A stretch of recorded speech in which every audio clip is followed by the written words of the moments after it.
All right, now that you got your indicator installed, we're going to be talking about the supply and demand indicator settings. Now, first of all, if you don't know what supply and demand is, you can refer to our academy to learn about supply and demand. But in a nutshell, these are strong support and resistant levels.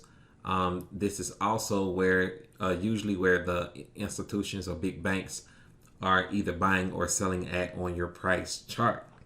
So you can decide with this indicator. Is pretty simple. You have the colors for each time frame. MN1 is month, weekly, daily, H4 1 hour. We didn't want to go below the 1 hour because I think looking at supply and demand levels below the 1 hour is kind of a waste of time. Even in some cases, looking at it on the 1 hour is a waste of time depending on how you trade. So you can decide which time frames you want to look at. You can also designate different colors for the particular time frames of those levels. By default, everything is true, but obviously you can change this. If you already have your chart customized with whatever colors you want to make sure that reset chart colors on all of our indicators is set to no. If not, if you have it set to yes, when you load this indicator, it's going to change everything about the colors of your chart to kind of match the theme of the indicator. So I'm going to leave mine to yes just to kind of show you. And here we go. So I have all the time frames selected to show all supply and demand levels. And when you do that, this is how it looks. It can get extremely messy when you do that because you got all this stuff all over your chart. So let's say, for example, if I wanted to get rid of some of this, okay? So I'm gonna get rid of the H1. I don't need to see that. H4, I don't want to see that. I only want to see these three. So I'm gonna click OK. And then it's only gonna show me weekly, daily, monthly. All right. All right, so this is what it looks like when you're looking at monthly levels of supply and demand. Obviously, it kind of highlights those areas for you.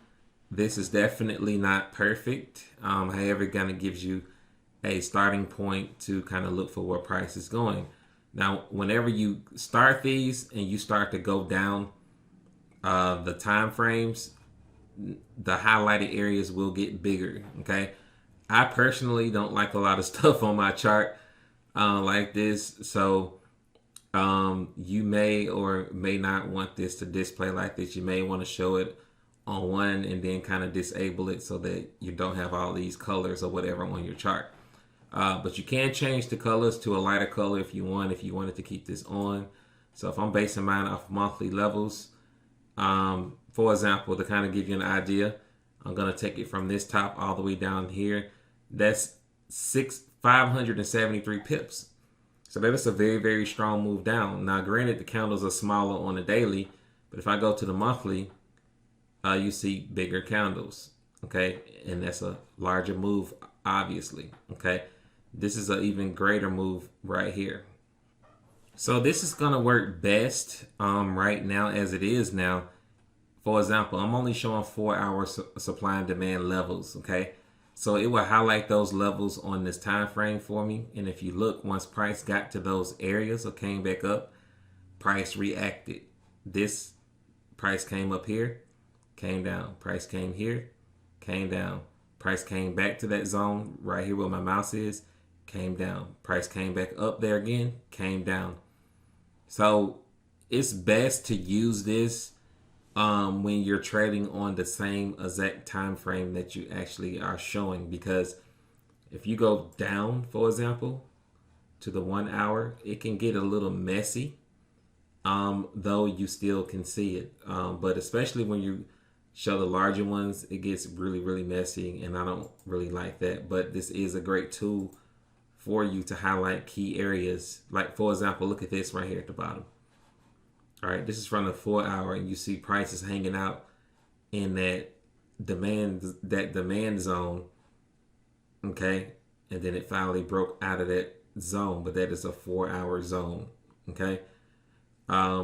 but it can get extremely messy sometimes as far as the colors and stuff. But once price hit these areas, you can look for a potential price reversal pretty much, because usually when price hit a supply or demand zone, it's going to react. So we'll look to improve this in the future so it's not so messy. But in the meantime, this is what we have now. If you don't know how to draw these levels yourself, and just remember, once price get in that zone, you can potentially look for a reversal, which as you see it happen here. Okay, so take care. God bless.